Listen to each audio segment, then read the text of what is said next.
মিনেসোটার এক তুষারাচ্ছন্ন রাস্তায় নিজের গাড়ি চালিয়ে ফেডারেল ইমিগ্রেশন এজেন্টদের অনুসরণ করছিলেন স্থানীয় রিয়েল এস্টেট এজেন্ট রায়ান অ্যাকল্যান্ড। তার উদ্দেশ্য ছিল তাদের কার্যক্রম নথিবদ্ধ করা, কিন্তু কয়েক মিনিটের মধ্যেই তাকে গাড়ি থেকে নামিয়ে হাতকড়া পরানো হয়।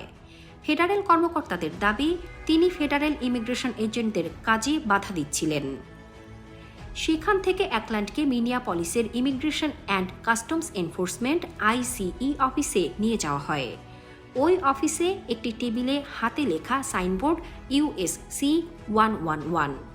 এটি আসলে যুক্তরাষ্ট্রের ফৌজদারি আইনের একটি ধারা 18 ইউএস কোড 111, যা সম্প্রতি নতুনভাবে আলোচনায় এসেছে।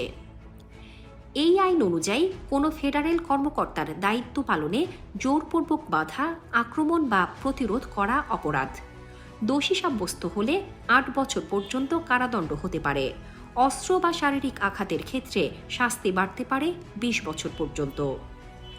কিন্তু সমালোচকদের অভিযোগ, আইনটি এখন এমনভাবে প্রয়োগ করা হচ্ছে যেখানে কেবল অনুসরণ করা, ভিডিও ধারণ করা বা হর্ন বাজানোও বাধা হিসেবে গণ্য হচ্ছে।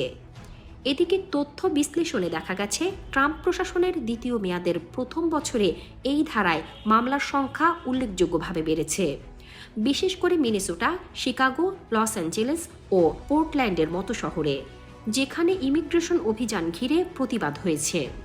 মিনেসোটায় গত 2 মাসে 35টি মামলা দায়ের হয়েছে, আর শিকাগোতে গত বছরের 22টি মামলার মধ্যে 16টি খারিজ। এছাড়া লস অ্যাঞ্জেলেসে বিচার পর্যন্ত যাওয়া 5টি মামলাতে আসামিরা খালাস পেয়েছেন।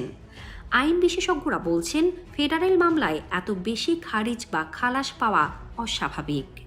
United state department of homeland security DHS বলছে, ফেডারেল কর্মকর্তাদের বিরুদ্ধে সহিংসতা বেড়েছে, তাই এই আইনের প্রয়োগ বাড়ানো হয়েছে।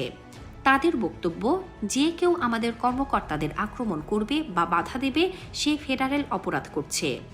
অন্যদিকে নাগরিক অধিকার আইনজীবীরা বলছেন, ভিডিও ধারণ করা বা প্রকাশ্যে অনুসরণ করা যুক্তরাষ্ট্রের সংবিধানের প্রথম সংশোধনী দ্বারা সুরক্ষিত অধিকার। আর ডোনাল্ড ট্রাম্প প্রশাসনের কর্মকর্তারা জোর দিয়ে বলছেন, এটি আইন প্রয়োগের বিষয়।